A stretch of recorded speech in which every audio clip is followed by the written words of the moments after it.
I'm really happy to be here. I am going to start off our time together by asking you a couple of questions to set the tone. And these questions will frame our entire afternoon together, okay? So here we go. If there is something that you could have more of in your life that would make the quality of your life better, what would that be? What was that? I heard it. Ha! I've been doing this talk for 14 years, and this is the first time it's number one on the list, and it's going on the list. It's going on the list. But okay, I have to tell you this funny story. So in just a second, I'm going to ask you if you could have less of something in your life, what would make it better? So I'm giving this talk many years ago in a big room, right? And I throw out, if you could have something more in your life, what would it be? And it certainly was not the first one on the list. Somebody throws out sex. So right on, right? So I write it on. And then I get to the second exercise, right? If there's something you could have less of in your life, what that would be, and somebody yells out sex. So fair enough, it's not for everybody. So that night, I'm looking through the sign-up sheet, husband and wife. And I'm not even going to tell you because I know you all probably know which was which. Anyway, so if there was more of something you could have in your life, what would that be? Fun. Quiet time. Time, yeah, just time. Travel. Money. Okay, so who said money? Yeah, right? Okay, so I have to tell you that almost 14 years, and this is the first time, honestly, ever. And I don't know if you guys are just really, because Christine said to be on your best behavior, that it came that low on the list. I don't know. But usually it's number one on the list, time and money. So what else? If you could have more of it, life would get better. Yes.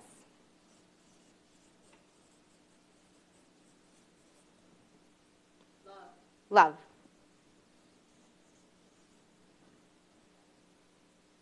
What else? More of it, life would just become more enjoyable. Chocolate. Calorie-free chocolate. What was the other one? Courage. Yes. What else? If you could have more of it, life would get better. Yes, help. Perfect. Okay, let's stop there. So now let's flip the coin. If you could have less of something in your life that would make the quality of your life, what would that be? Always number one. Always number one. Okay, what else? Grocery shopping and chores. Chores. Conflict. You still have those? No, just kidding. Yes. They never go away, do they? They just linger forever. What else? If you could have less of it, life would get better. Clutter.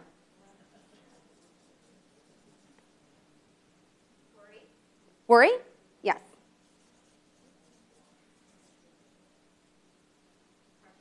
Pressure.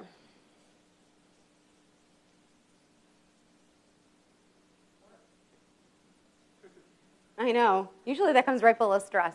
What else? Fear.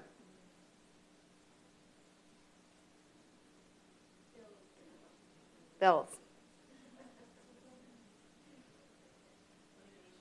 Yeah. That could be problematic. I might not be able to help you with that one.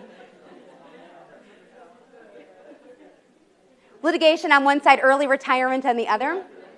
Okay, are you ready to start? Okay, so this is what I do as a life coach. I work with people to help them design lives and live lives that look like all of the things we've identified on this side of the board. By doing something that seems intellectually obvious, but not that easy to practice on a regular basis. And that's by training people how to focus every day on this side of the board. So, seems obvious, right? If I want this, I'll focus on it. If I don't want this, I won't focus on it. Just doesn't work that way. So let's just pause for a quick minute to take a look at what I mean, and then we're going to move forward and start to connect the dots. So most people say they want their life to look like that side of the board, but here's what's typical for most people. Let's just say at the end of the day you get home and your husband or your partner or friend or whoever's greeting you at the end of the day says, "Honey, how was your day?" And you go on and on for maybe 30 minutes, maybe 60 minutes. Maybe it's a bad day and it's 90 minutes, but you go on a tirade of everything that's negative about your day. Everything that your clients, your partners, your associates, all of that, and you just vomit negativity for an hour all over the person you love. Can anyone relate to that? Yes, right? Now, how often do you feel fabulous at the end of that, honestly? How often, after venting that for that long, how often do you feel energized and ready to start the next part of your life? Pay attention to this. It hardly ever happens. It's almost impossible to spend and focus our attention on what we don't want and get what we do want. So imagine instead if you said to your person when they said that, you said, you know, the truth is I had a really bad day. Like everything from start to finish was bad. But the good news is this part of my day is over. And I still have the remaining part of my day available, which is with you right now. So let's just not even talk about this. Let's just go for a walk and let's just get outside and let's enjoy the evening. And your person's head spins and looks at you and says, okay. They don't even ask any questions. They don't want to know. They just don't want to hear the negativity any more than you wanted to live it the first time and you want to relive it the second time. Does that make sense? This is extremely powerful. So people ask me all the time, well, what about venting? Isn't it healthy to just get it off your chest? Well, we all know when just offloading something negative that is helpful turns into something that is more draining, right? So it's not that just doing this every once in a while is destructive. It's just that this becomes chronic behavior for most of us. And how many of you can relate to the fact that you wake up one morning and you think, where did the last 2 years go? How did the time go by so fast? Right? It's going by really, really fast, and if we're not super conscious of inventing the life we want to be living, we'll fall into that trap so quickly, and we'll wake up one day and we'll be living a life that isn't even the life we want to be living, and it feels like it's the only life available to us at this point. Does that make sense? It's very powerful. This is such a powerful phenomenon in the work that I do with people that I want to blow this up for you. I want to help you really see yourself in this so that you're able to leave here today feeling inspired to make immediate change. So I'm not a person that believes that you need to win the lottery or retire in order to have an amazing life. I think it's available to each and every one of us right now if we just create the right toolbox of tools and techniques to be able to live an amazing life. And that's what I want to sort of start the process with us today, okay? So what we're going to do is we're going to switch gears. I know it's hard to write without a surface, but we're going to do a lot of writing in here this afternoon. So each of you have a booklet in front of you. They might have gotten moved a little bit as people were coming in, so if anybody needs one, I will get one to you. And I'm going to walk you through some questions. So here's what we're going to do. We're going to start by looking at what you want your life to look like, and then we're going to look at what gets in the way. So in this one, I'm just going to pause and walk you through a few questions and then kind of emphasize one here that I think is really important.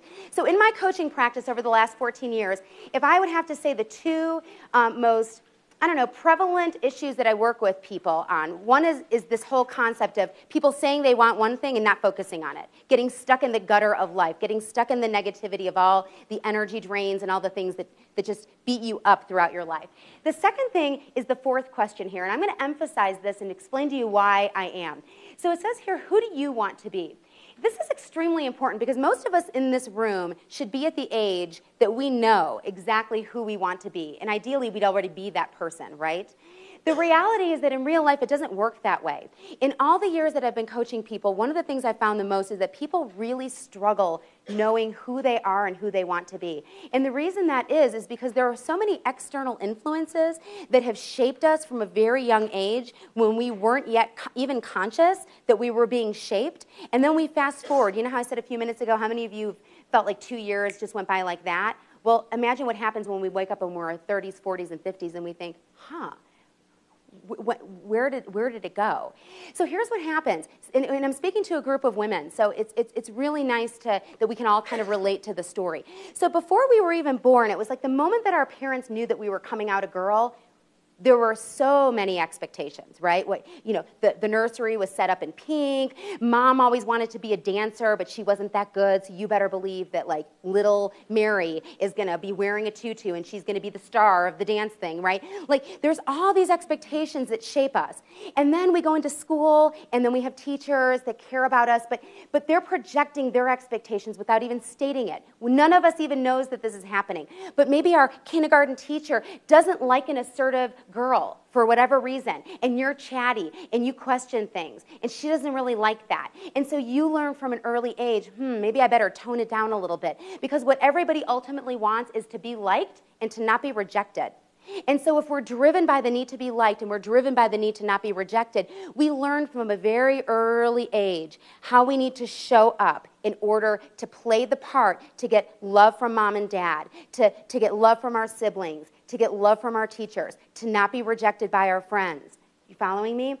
And so we don't know this is even happening. And then we go into the world at large. Oh, if the world at large doesn't tell us what we're supposed to be as a woman in order to be a woman, what our bodies need to look like, how we're supposed to act, how we're supposed to be nice to everybody, even though it means we get none of our needs met, right? Like, there are so many scripts that say who we should be as a woman. And when we're not conscious of this, we're buying the story. We're drinking the Kool-Aid. We just don't even know that we're doing it. Until one day we wake up in life and something's not quite right. We don't know what it is sometimes. We can't put our finger on it. Something's just not right.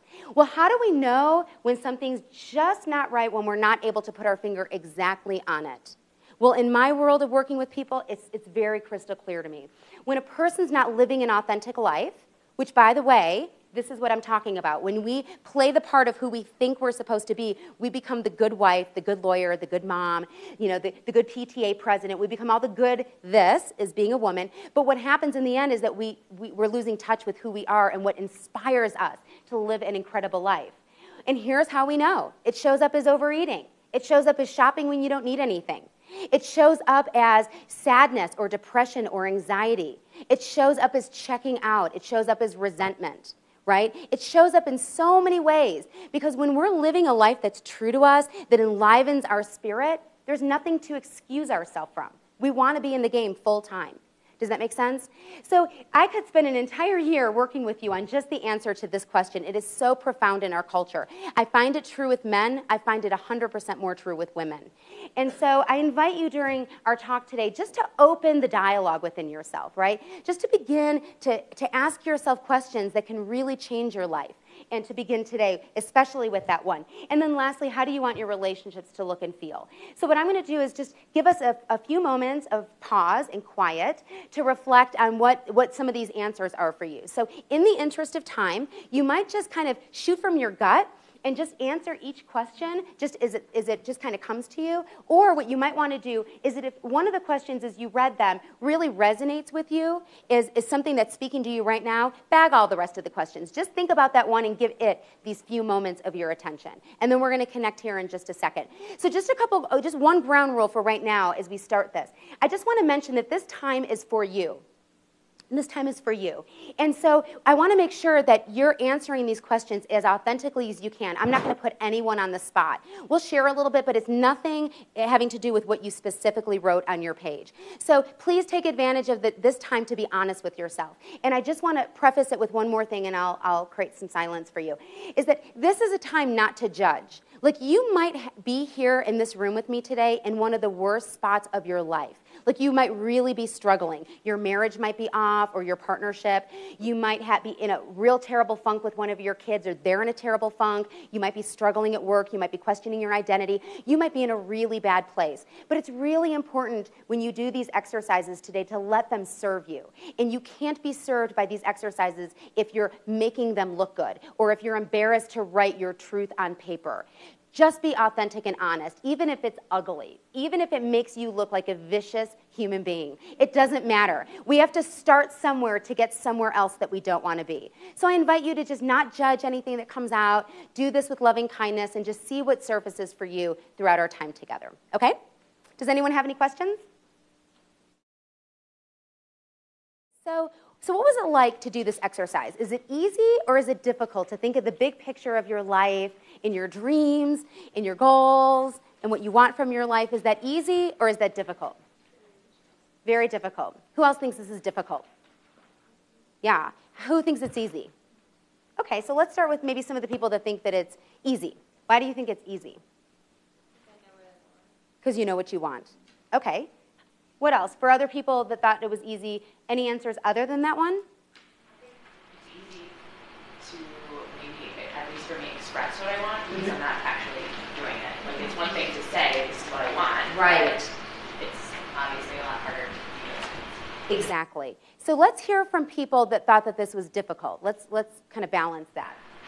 I think there's a difference between sort of the intangible, here's the idea of what I want, and how does that translate to something tangible. And that's what I think. Yes. What about for other people? How do you meld what you want with your current responsibilities? Yes. Did everybody hear that? How do you meld what you want with what everybody else wants and other responsibilities? And I was just going to say, with respect to what makes you feel passionate, it's been so long that I've been doing things that don't make me feel passionate. Yes. But it's hard to identify what does.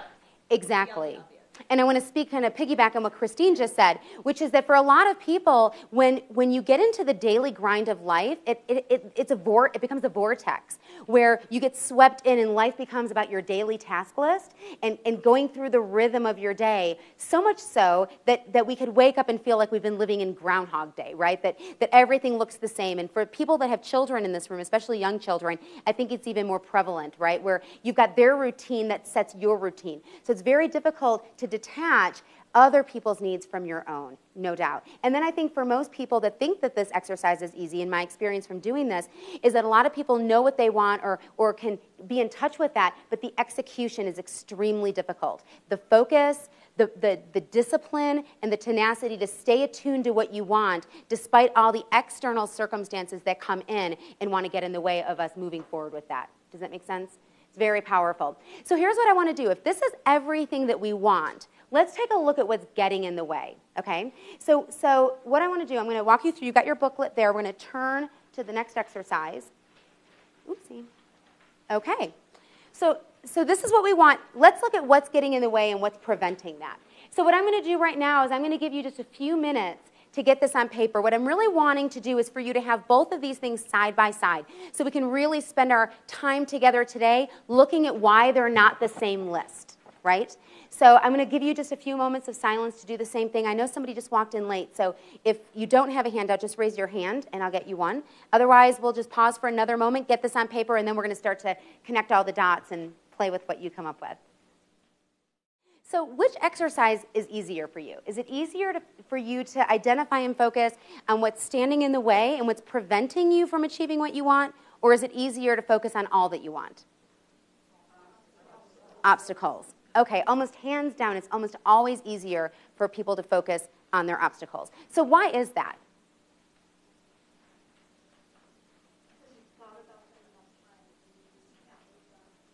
Right. We've thought about them so much that sometimes I wonder if people have obstacles or if they just have the habit of having an obstacle. If they're just living in the habit of dealing with that, right? And it's not to say that there aren't some that are legitimately there, but I think once we train our brain to focus on the negative and we train our brain to focus on what we don't have and don't want, we just become experts at it. And that's why I often tell clients when they say, Stacy, but doing this work is so hard to change your life, and I say, it isn't really. You've already developed amazing ability to focus. You're just focusing on all the wrong content. I want you to do exactly what you do, which is focus on what's right there, but just change the content of it. Put the positive in, right? Put the script in that you want to be living rather than the one that you don't. And then just be all OCD all over again. Be compulsive and obsessive about those thoughts. Just make sure they're the right ones, right? So here's what I want to do. Do you remember when I said that I was going to tell you, I wanted to blow up this because this is so profound with people that I wanted to really help you see yourself in it? Well, I want to do that right now, and my best way to do this is by telling you a story. And I'm going to tell you the same story 2 times. I'm going to tell you the story told through the eyes of one person and then another. So let me walk you through how we're going to look at this chart from the remainder of our time today together, okay? So from this moment forward, why don't we didn't have much time to come up with this list, right? But let's just pretend that we did. We would have come up with a lot more really wonderful things on this side of the board, right? Yes. So from this moment forward, let's refer to this side of the line as the good stuff, the positive stuff. The stuff we all agree that if we had more of this in our life, it would make the quality of our life better, okay? And then similarly, let's just refer to this side of the board as the negative stuff, the stuff that drains us, brings us down, and the stuff we don't want, and that we all agree if we had less of this, life would get better. Yes? And now let's refer to the line itself as, see if you guys can read that. Can you read that? Circumstance, otherwise known as life happening. Sometimes circumstance is such that we are able to control it, and many, many other times we're dealing every day with circumstances that we are not able to control. right? So in my world, much like I think most of us trained in American culture have come to see, I like most people, early on in my life, really began to define what I thought success was as I think sort of the American dream, right? That you achieve a lot of money, you achieve a lot of status, people admire your professionalism, you acquire lots of material things, you look great, and you've made it. Right? And I don't know, maybe it's 14 years of coaching people with a profile like that who are still not happy, not fulfilled, and not exuding joy, that I think over those years and all of the work in my personal journey, I've really come to change my definition of success. And don't get me wrong, it's not that I don't enjoy material comfort. It's just that I really have come to see that in what I evaluate is my own platform for success. And when I meet somebody and I contemplate connecting with them as another human being on a personal level, what I'm really looking to see in another person is one's ability to manage this line in their life. And so for me, how much money a person has doesn't really matter. How much status a person has doesn't matter. In our American culture where people boast, oh, I put in a 70-hour week last week, and it's seen as status, I in my head think, wow, you must be really inefficient. You know, it's like when I think of success now, my definition is definitely how good am I, how good are each of us as a human being. How good are we at staying on this side of the line of circumstance?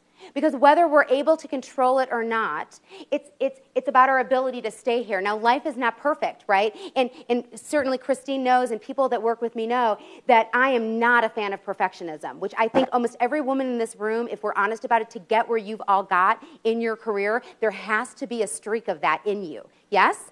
Can you all relate? I get it. I sort of see myself as a recovering perfectionist. But here's the thing, is that there's no joy in perfectionism. It just holds you hostage to a life filled of happiness. And so it's not to say, I'm not suggesting that you live here all the time. I'm talking about being in your human beingness, which means sometimes being on this side of the line, but developing a skill set that you are able very quickly to go from this side of the line to this side of the line. Does that make sense? And I know for me, over the last 4 months, I have been tested on this constantly, falling on this side of the line and needing to get myself over back to this side of the line. And I have really seen my journey over these last 4 months is a real test to the success I want to achieve in my life. I'm fully authentic. I hit those downs when they occur. I'm real. I don't deny them. I don't check out from them. When I need to cry, cry. When I need to not get out of bed, I don't get out of bed. But as soon as I'm able to get back to my little toolbox with my tools, I'm right back over this line, and it happens so, so quickly. So what I want to do is tell you 2 stories. I want to introduce you to a person who is living on this side of the line primarily. And then I'm going to tell you the very same story a second time, but I'm going to introduce you to a person on this. I'm going to use a woman. We're all women. I'm going to use a woman. Woman on this side of the line first, woman on this side of the line second. And what I would like you to do is to see yourself primarily, where you primarily land in each of the stories. We're fluid human beings. It's not like we're always on one side or the other, but if we're honest with ourselves, most of us tend to reside more fully on one of these sides. So I'm going to tell you these stories, and then we're going to connect the dots and begin to bring it together before we close with our very last exercise. So here we go. I apologize in advance for any woman in this room that's named Debbie. Do we have any Debbies? This is so not personal, but I'm going to introduce you to Debbie. Good. Okay, good, because I'm going to introduce you to Debbie Downer, which is not you. Okay, so we're going to start with Debbie Downer. So I'm going to tell a story that most women can relate to, and I'm going to kind of either, depending upon how you look at it, fast forward to or later in the year or rewind to December, which is the time of year that most people can relate to weight gain and weight loss and the need to take it off after we've put it on. So anybody relate to the need to lose weight? It's usually a universal message. Okay. So that's our theme. I'm going to go to December, and I'm going to introduce you to Debbie. And she historically has gained weight over the holidays. But this Christmas, she decides, that's it. I'm not doing it. I am not going to gain weight over the holiday season. And she is so confident that she goes on to proclaim to her spouse, honey, that's it. I'm not gaining weight this holiday. I'm disgusted that I always gain weight. I'm not doing it. And he says, excellent. So we'll fast forward our story. So that was 3 weeks before the holidays, and now we're at the Sunday night before the first Monday in January, where all of the holidays are behind us, and Debbie is having a come to Jesus moment with herself because she realizes, uh-oh, things didn't go as well as planned. So she can tell that she's gained weight. She can tell that she's not feeling good about herself. But now is the moment of truth where she has to walk into her bathroom and step on the scale. An unpleasant moment. So how many of you can remember when scales were not digital, when there were actually numbers and lines on a scale, right? We can relate to that? Okay, so Debbie walks into her bathroom and she steps on the scale and she looks down at the number and she immediately gets off and she is in a foul mood. She's absolutely irritated with herself, completely disgusted by what she just saw on the scale. So she walks out of the bathroom, and her husband happens to be walking down the hall. And he says, "What's wrong? You look really angry." And she says, "I'm so angry. I am so mad at myself. I swore that I wasn't going to gain weight over the holidays. And well, look at me. Does it look like I've gained 7 pounds?" And he looks at her and he says, No, you look great. No, I'm sure the scale must be broken. No, you look great. And she says, "Well, I've gained 7 pounds. I can't believe it. I really thought I did great. I don't know how this happened." And he says, "Look, let's just take your mind off of this. Besides, I was just coming to find you. One of your favorite movies is on tonight. It comes on kind of late, but I definitely think we should watch it. We should just stay up late and watch this. Take your mind off of it. Besides, everybody knows Monday's the best day to go on a diet." And she looks at him and says, "Not that you need a diet, but just if you needed a diet." So she says, fine. So she stays up late and she just checks out and just avoids her life. So let's pause for a minute and start to connect the dots. So where is checking out on our board? Definitely on the right. And checking out is, to me, in my opinion, what I have seen to become an American pastime. Checking out is pervasive. It shows up in so many ways. And it's connected to what I said earlier in our day or afternoon when I said one of the ways to know that you're living an inauthentic life is to look out here at our behavior to see what we're doing and why. Well, it's showing up again as checking out. So what do I mean? It means working longer than you need to because you can't deal with what's left after that. It means watching television long after the one show that you were enthusiastic about watching as entertainment is off, and now you're sitting with that blank stare in front of a television 3 hours later with the remote control wasting your life. Checking out looks like Facebook. Checking out looks like Twitter. Checking out looks like looking for things on the internet that you don't need. Now, people will say all the time, well, so are you saying television and Facebook is bad? And I'm saying, no, nothing is bad and nothing is good. It's just whether you know if it's in balance for you or not. So when you have a niece that was having a birthday party in Boston last weekend, and you really wish that you could have been there and you aren't able to, but your sister says, "Oh, go to Facebook and look at the photos from the birthday party." That to me is awesome. But being a voyeur on Facebook, looking at everything that you wish you had in your life but don't, and you waste 3 hours of your night, then regretting later in the week that you didn't get a workout in, that's where you need to have a moment with yourself to really be honest with where you're checking out. It's really a big problem. And I'm working with people all the time who are saying, "I don't have enough time to have a great life." And I'm being invited into their life and saying, there is absolutely enough time here. It's just not being spent in a way that honors your passion and your purpose. Does that make sense? So she definitely stays up and watches that movie. So she goes to bed and she wakes up. Well, what happens to us when we set our alarm to get up at a certain time, but we've stayed up much later than when our alarm goes off? What do? Yes, we press snooze, right? We turn off, we press snooze.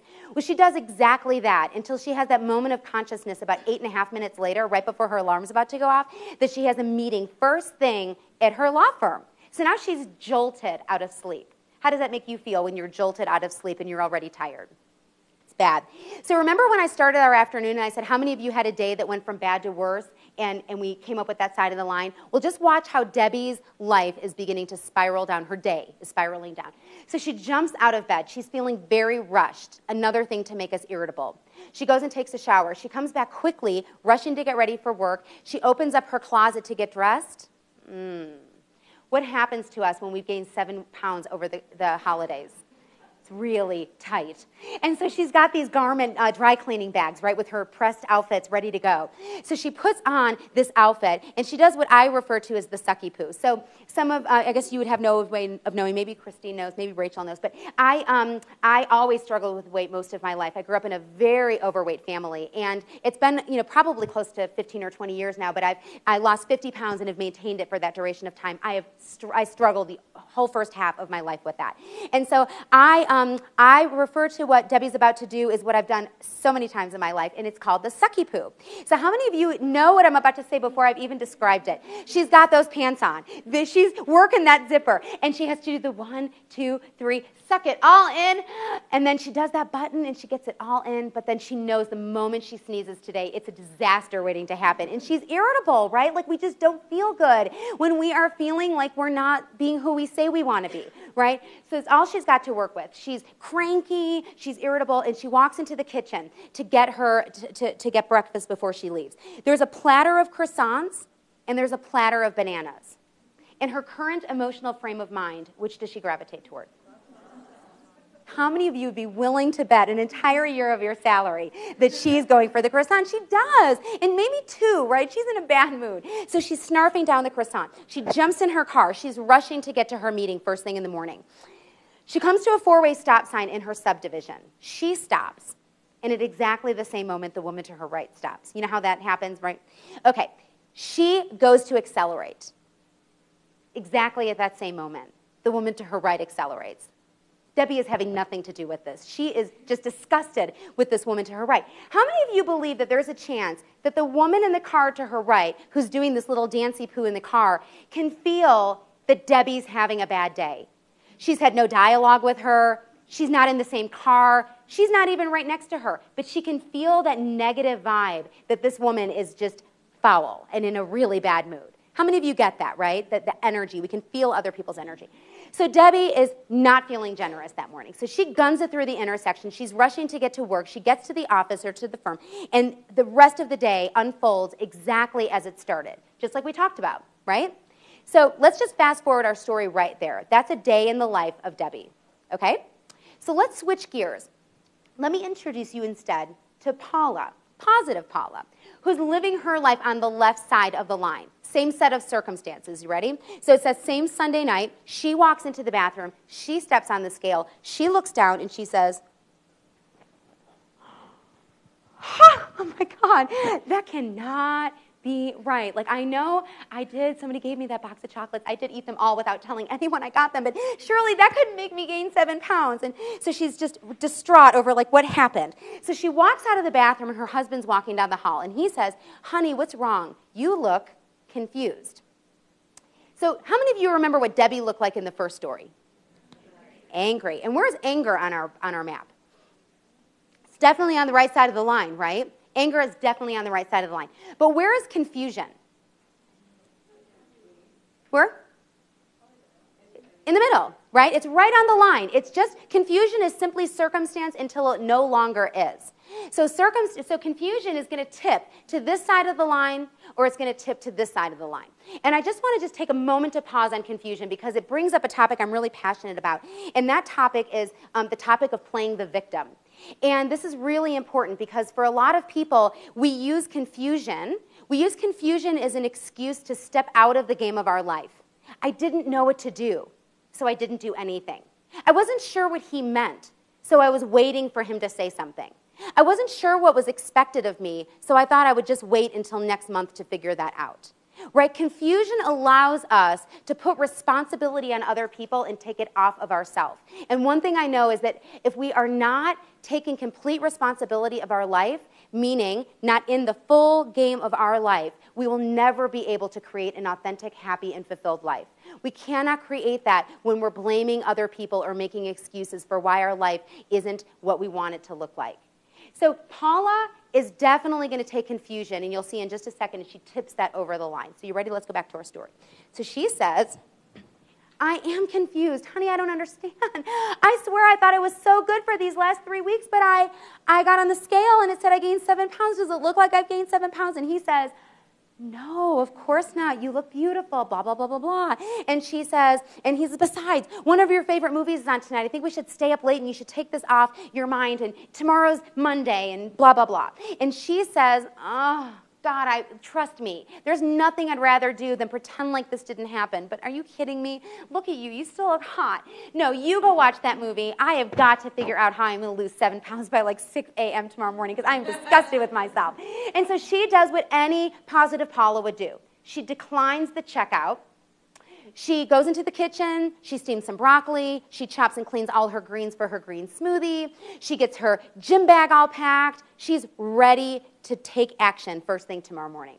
She goes to bed on time. The only variable in our story that changes. The alarm goes off and she gets up because she went to bed on time. So she gets up, goes to the bathroom, goes to the closet, opens the doors, puts on the thing, 1, 2, 3, ooh, feeling heavy in there. And then she says, oh my God, I'm going to be so mean to everyone I know today if I wear this. And she does what any positive Paula would do. She undoes that top button, she pulls her shirt out, she takes a deep breath, she pulls that shirt over her pants. She wears her pants completely undone the entire day and doesn't even care. And she's feeling good. She walks into the kitchen. There's a platter of bananas and there's a platter of croissants. In her current emotional frame of mind, which does she grab? Okay. So for those of you that are not with me right now, this is your aha moment of the whole day, at least with me. So this is the aha moment. So our circumstances are the same in both stories. But our answers, unanimously, everybody agreed that Debbie's taking the croissant, and everybody agreed that Paula is not. Now let's just go into your law firm life. Something could happen right now, tomorrow, or Monday, or maybe it happened on Friday, and you were total Debbie Downer about that outcome. But there was somebody sitting across from you in the room who wasn't.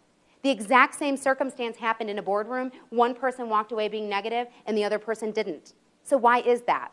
Why is it that I told you the same story, and one person's eating the banana, and one person's eating the croissant? What is it? Perspective, attitude, and outlook, right? And it really makes a difference. Like, I'm setting everything up here today to be just so like perfectly obvious that it would be easy for you to say, oh yeah, that was so obvious. And it is obvious when it's academic.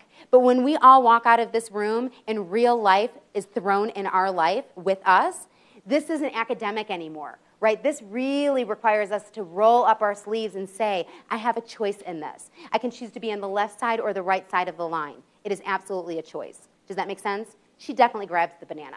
She comes to the four-way intersection. She stops, and the woman to her right stops at exactly the same moment. She accelerates, and she accelerates. Well, here's the difference. Paula is experiencing a very different day than Debbie is. And here's the thing. How many of you would like to make a difference in your life?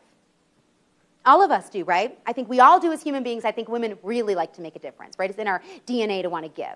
Okay, but here's the thing. For most people, their giving and their desire to make a difference causes them to give one of two things. And this is the thing that I find is a really powerful phenomenon in human psyche and human behavior. And I see it very intimately in my coaching practice.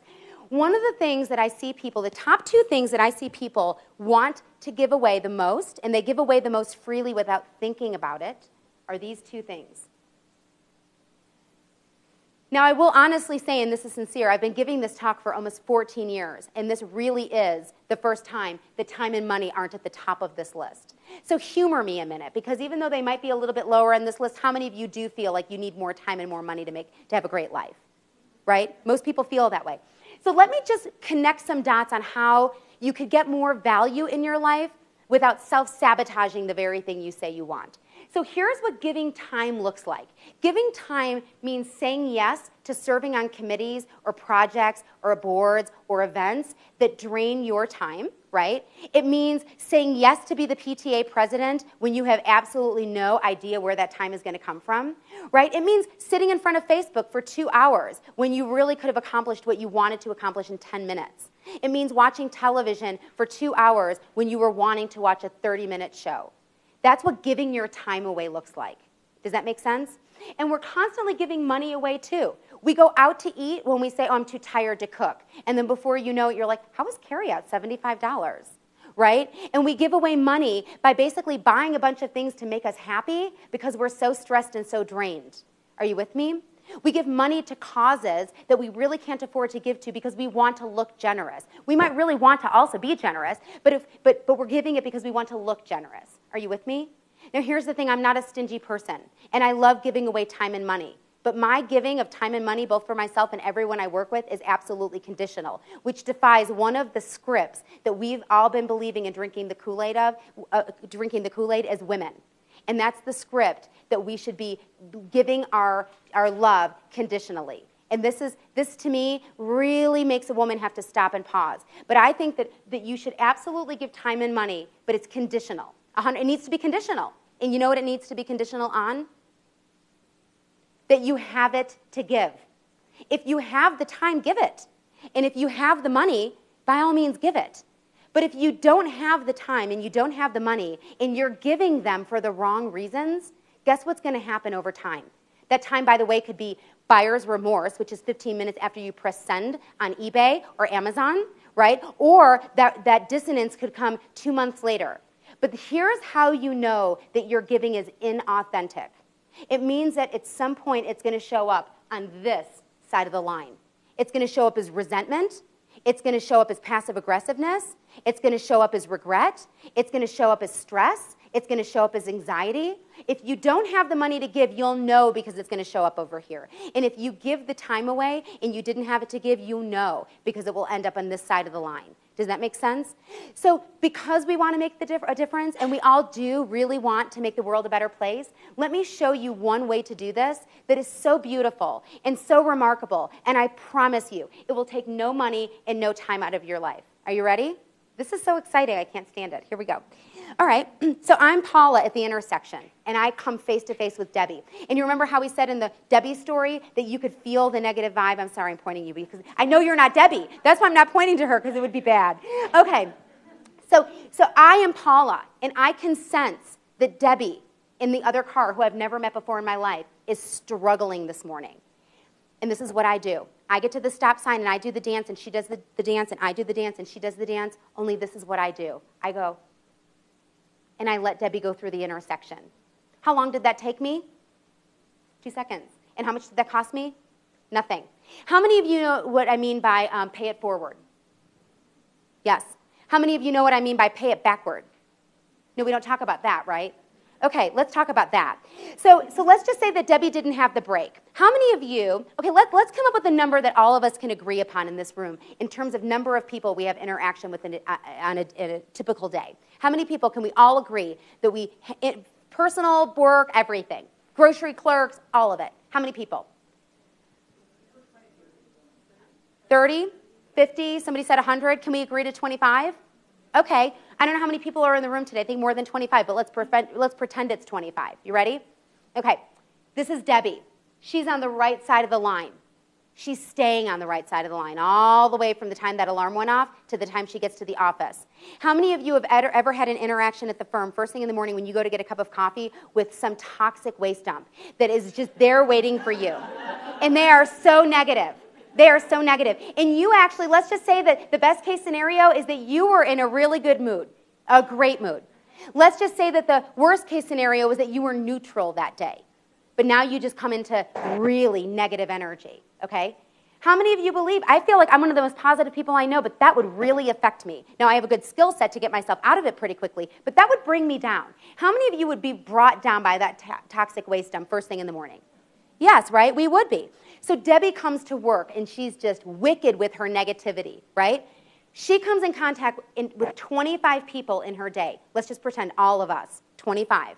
Okay, you ready? Watch what happens. She is so negative that she touches me at the coffee maker, and now my good mood went south, and now I'm a little bit irritable, just like we're saying. All of a sudden, watch what happens. I turn around, and I go back to my office, and I pick up the phone, but now I'm just a little bit cranky. And as I sit down, my spouse calls, right? And now you're just a little bit off your game, and they're like, hey, I have a question. You're like, really? I just got to work. What's the deal? And they're like, oh, my God. Well, that's what happens because you're just inflicted with this negative energy, and it's like cancer. I refer to negative energy as emotional cancer, and if you're not careful, it eats you up until it just takes over your whole body and you die.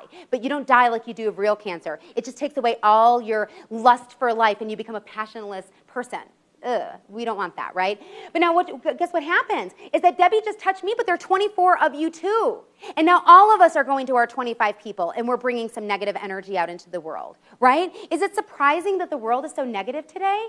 It is, right? Like, it's so negative. Look at the news and look at what most people talk about and look at what most people bring together in their dialogue. It's mostly negative. Now, guess what happens when you want to make a difference in the world and you don't want to hemorrhage money or time? You let Debbie go through the intersection. How many of you believe that there's a chance? We don't know if it's a big chance or a small chance, but how many of you believe that there's a chance that that's all that it took for Debbie today to have a turnaround? The loving kindness of another person giving her a break at 6:45 in the morning to go through and not be late for her meeting. Do we think that's possible? It is. So let's just say on that particular morning, it was more than just possible, but it actually happened. And Debbie gets to work, and she goes to the coffee maker, and somebody walks up and says, "Hey, Debbie, good morning. How are you doing?" And she says, "Good. I'm actually good." And then I say, "Great, because that red looks so good on you." And you're like, "Really? I thought it was a little too bright." And the person says, "No, you look fabulous." And she says, "Thank you." And guess what? 24 other people get a smiling, happy, "I look good in my red shirt, Debbie," right? And the whole world is a better place because extrapolate that out. Do the geometric progression of that. And suddenly, it makes an enormous difference. So, back to our story. Paula definitely lets Debbie through the intersection. She gets to work. The day unfolds exactly like it does, right? Are you with me? Total positive experience. So let's pause our story there. Imagine what it would be like going back to Debbie. Imagine extrapolating Debbie's life out over time. Imagine what that would be like to be married to Debbie, day in and day out, a person who's making excuses for why her life isn't good, a person who's blaming circumstance for why things aren't right, a person who's not smiling, a person who doesn't feel good about herself, a person who's saying no to sex and no to life and no to fun because she's not feeling good about her center. Are you with me? This happens all the time. And if we flip the coin, imagine what it's like 5 years into the future interacting with Paula. Imagine being the child of Paula. Imagine being a child who has a mother that has a smile on her face and takes responsibility for her bad days and gets through them very quickly. Can you imagine? It really makes a big difference. So my invitation to each of you today as it relates to this story is to just be honest about yourself. Do you show up more often as Debbie? Or do you show up more often as Paula? And it doesn't matter to me. If somebody said to me right now, and I hear it all the time with people that hire me, they say, "Well, Stacy, honestly, I've been showing up as Debbie for, 25 consistent years, like every single day."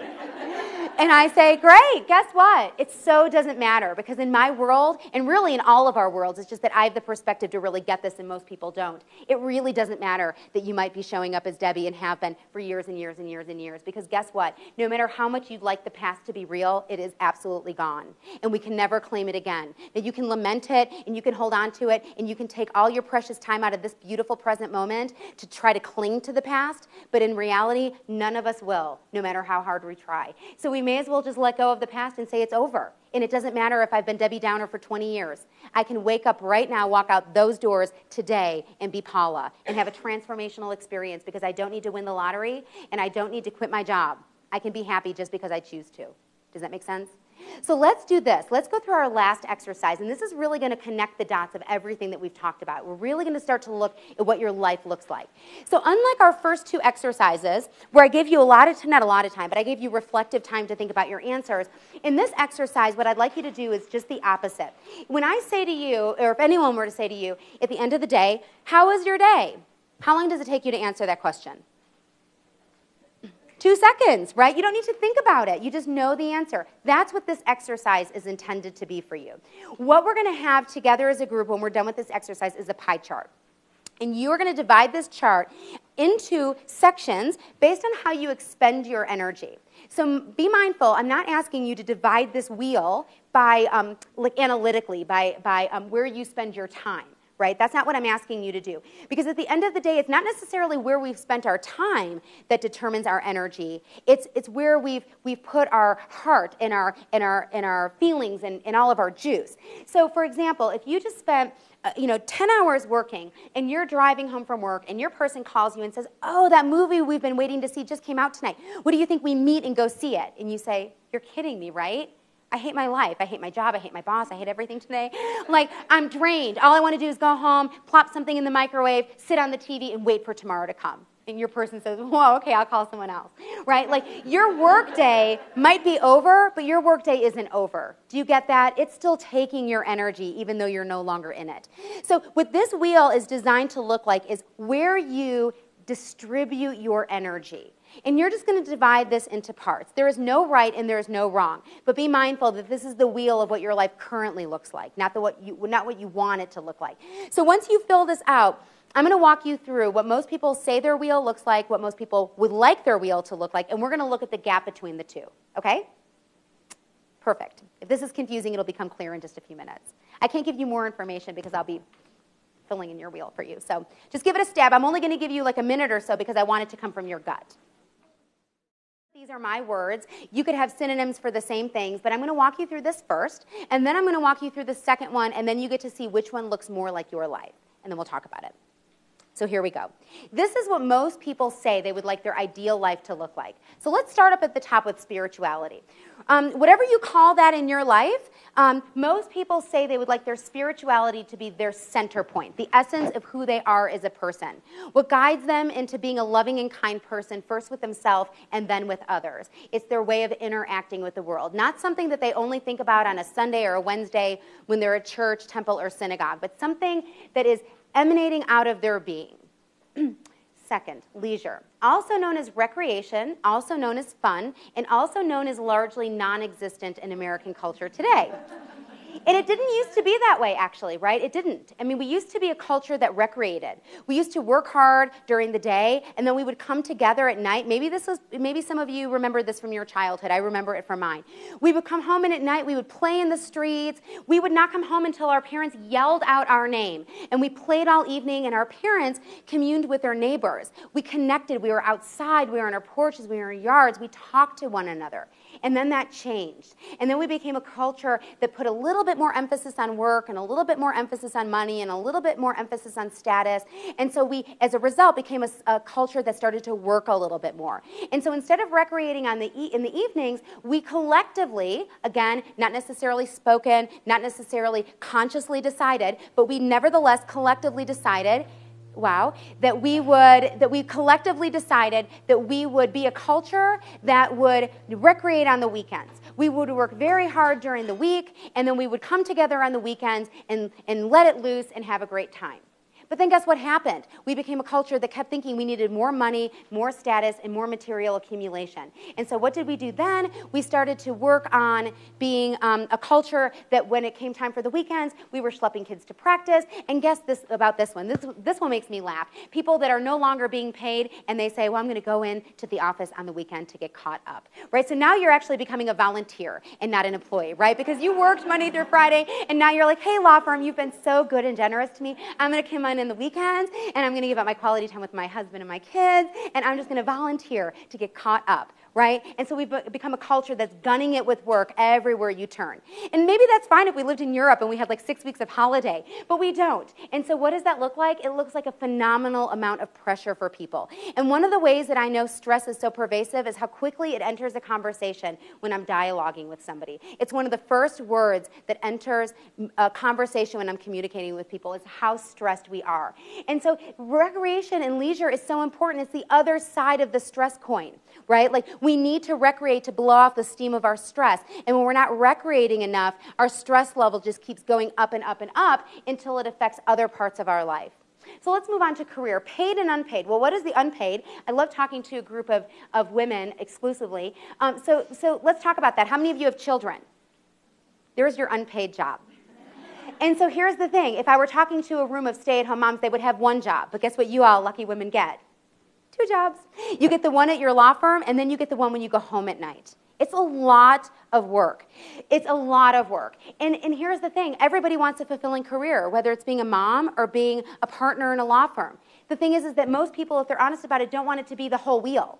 They want it to be one part of a wheel that looks like this, where it is otherwise very balanced. And so you have an outlet for your intellectual stimulation, you have an outlet for your professional expression, but you also have an outlet for the other parts of you that make you a woman, and that make you a mom, and that make you a human being. Financial prosperity. People want money. They want money to flow in and out, but what most people don't want is obsession about money, worrying about bills and worrying about debt and worrying about where it's all going to come from and how it's going to all get out. Health and well-being. People want to be healthy and fit. They want to feel really good about their body when they have clothes on men when they don't have clothes on, right? We want to feel like we're making healthy food choices to vote for us, to vote for who we are, and not because a doctor sits across the table from us and says, if you don't start to make dietary and lifestyle changes, you will be leaving your family long before your time, or before you step on a scale and need to make changes because you're disgusted with the outcome, right? People want to be healthy and fit and feel great. Relationships and family. Really simply, we want to love and we want to be loved, and we want them to come from the same people. We want to love our husband, we want him to love us back, right? We want to love our kids, we want them to be nice to us back. We want reciprocal, healthy relationships. It's completely natural. And at the center of this wheel, to me, in my opinion, of 30 years of personal development work and 14 years of working with other people, in my opinion, this is the most important part of this entire wheel, because without that in the center, you don't have any of it around it. It's like this. Let's pretend that this was not a conference for women lawyers, but let's instead pretend that this is a conference for women architects, and we are together in a workshop where I am helping us design a building together. What would we all agree is the most important part of a building if we were to build one together? Right, but if we were to get distracted and say, oh, I know the foundation is important, but I really like decorating. And so I'm wondering if we could focus on window treatments right now. And I'm just wondering if we could choose the colors of our furniture because I really love color. Well, you can, but guess what happens? A storm comes through, you've got beautiful things, but they're blown to Kansas because there was no foundation holding your building together. What I find fascinating is that we largely live in a culture that does everything except work on personal foundation.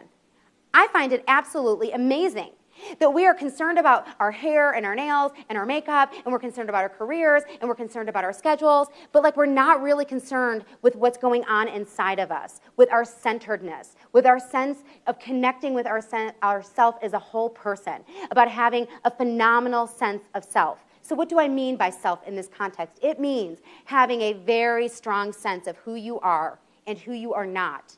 It means having strong self-confidence, strong self-esteem, and most importantly, very strong self-value, that you feel like you deserve it as much as everybody else deserves it. How do you know if you believe this or not? Well, do you take great care of yourself? If you don't, somewhere in that script that you're believing is a belief system that says other people are worth more than I am. Other people deserve it and I don't. Because if you didn't think that on some deep level, your needs would be as reflected as all of the needs of everybody else whose needs you're trying to fulfill on a daily basis. Self in this context looks like knowing what to say yes to and knowing what to say no to and having the courage to do both. And a strong sense of self feels like you are living a purpose-driven life, that you are focused on creating the best version of yourself each and every day and being a stand for that greatness in others. That's what having a strong sense of self looks like. And when you have that, you're no longer on a treadmill. You're no longer in an inner rat race of your life. Because when you have that, the rest of that wheel just falls into place. We've all heard all the discussion of law of attraction, right? And that we attract to our life what we put out. This is that in its making. When we are that in the world, we attract it to us. We can't have a balanced life because we want one. We can't have a balanced life because we fight against having an imbalanced life. We have a balanced life because we become an inwardly balanced person, so our outward life becomes balanced. Does that make sense? This is so counterculture. It's why so few people have one. It's because this doesn't make anyone any money, right? This doesn't create any profits for anybody. Being really happy, you need so little. It's amazing, truly. So this is what most people tell me they'd love their ideal life to look like. Let me tell you instead what most people feel like their lives look like. Most people feel like their life looks more like this, right? That they spend most, especially women, that they spend most of their life in their working and parenting role. And then everything else just gets thrown into this little pool called other. Like, I didn't get sloppy here. I didn't just write other because I was getting lazy. I wrote other because in real life, this is how it unfolds for people. We're always robbing Peter to pay Paul. So let's look at our example of Christmas time, right? Both Paula and Debbie were robbing Peter to pay Paul. Well, what do I mean? Well, they were taking withdrawals out of the family and relationship account, right? They were taking withdrawals out of the fitness and health account, right? They're partying it up. They're eating everything in sight. They're having a grand old time. But then something else is being compromised. Sadly, in our culture, there's one thing that never gets examined, that never gets called into question. And you know what that is? Work. We just do it regardless of how it's hurting us, our health, our family, our relationships, our marriages, our kids, right? People are struggling to be present. And to me, that's what this is all about. That's what this life is all about, is being here right now, fully present to love. For yourself, for your family, for strangers, for everybody. And if we don't have that, we'll never truly be able to live a really happy life. Well, why does this wheel look like this? Well, it looks like that because look at the middle of the wheel. See that one? See that one? See that one? One more time, see that one? Okay, there's a really big difference. And this is not a coincidence. This is correlation. This is causal, right? So when we have a self that gets put on the back burner, when we neglect ourselves, right? When we don't listen to our inner voice, when we're too concerned about what other people think instead of listening to what's authentically true for us, we compromise who we are as a human being and who we are as a woman. And so we get a life that looks like this. And it's painful, right? It's really painful. And I hate to put people on the spot, especially when people know one another. But if you're comfortable, I'd just like to ask, how many of you feel that you resonate more with this wheel than the first one? Right? It's so true. And the beautiful thing is it doesn't have to be that way. Remember how I was talking about the chart and I said it doesn't matter to me if for 20 years you were Debbie Downer, but in this moment you decide not to be? That's what counts. It's this moment and moving forward that counts. It does not matter to me if your life is so out of balance you feel cross-eyed. It does not matter. If you make a decision right now in your life to claim it, to take it back, and to make sure the second half of your life is way amazing. I'm so optimistic that it can be. I've been doing this for 14 years. I've been doing my own work for 30. If I told you my story before and after, it would be the equivalent of me being 1,200 pounds and then being 80. I mean, that's what the before and after would look like. That big of a contrast between the life I lived before personal development and the life I live after personal development. It's really amazing. And it's available to each and every one of us. It is not luck. It's not good fortune. It's just ours to claim. Does that make sense? And so I want to leave each of you today with just this consideration. So here's the thing. When Christine asked me to speak, I got really excited. Number one, this for me is for me, it's half and half. It's a 50-50 venture when I do talks like this.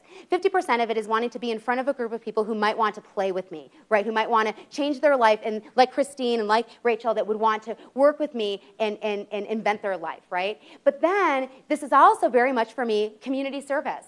Because I don't even care if you do or you don't, right? You'll either want to or you won't. The time will either be good for you or it won't be. And honestly, it doesn't matter to me one way or the other. I love what I do with individuals, but even more I like the idea of being Paula at the intersection and waving someone through. And this is sort of, metaphorically speaking, my opportunity to do this. It's my chance to get in front of a group of people and say, wake up.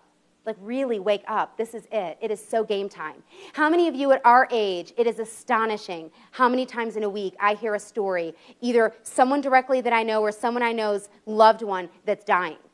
It's amazing how many people are dying and how many people are getting really ugly diseases that are going to lead to that. Why wait? Like, this is it, right? This is the chance to live your life. And so just entertain this. Let's just create a possibility together as we close today. Who wants to play? Yes? Okay, I am leaving tomorrow. I'm getting on a truck and I'm physically leaving. What do you need to leave? Just think about this. What if we all wake up? Well, you don't have to get up at 5 o'clock in the morning. But let's just pretend that we all wake up and we all think of leaving tomorrow. I'm leaving Denver. What are you going to leave? Are you going to leave a negative attitude? Are you going to leave a chronic pattern of complaining? Are you going to leave procrastination behind? Are you going to leave your husband behind? Are you going to leave your career behind? Are you going to leave some debt behind? What if you were to just really claim it right now? And I really want to invite you to claim it right now, to set an intention before you walk out of those doors. One thing that if you left it behind, your life would improve tomorrow. Not 2 weeks from now, not 2 years from now, but tomorrow. Right? The only thing you can't leave is your kids, right? You got them and you got to keep them. So what could you leave that could make your life great? And what if all of us together, there is such power in numbers, right? This is a powerful group of women. What if we pledged to one another that each and every one of us, we don't have to say it out loud, we don't have to tell another person, but what if we each silently made a commitment to just let something go and to vote for starting an amazing life tomorrow? What do you think could happen? So who wants to play? Who's willing to leave this room and just say, I'm leaving it? And so really, envision yourself leaving those doors and leaving whatever it is that you don't want to take with you in this room. And then just letting it go. And then waking up tomorrow and asking yourself, what do I need to do to honor the commitment of leaving that in that room? What do I now have to do to honor that change? And then just do it, right? You either do it alone or you do it with me, but you do it either way.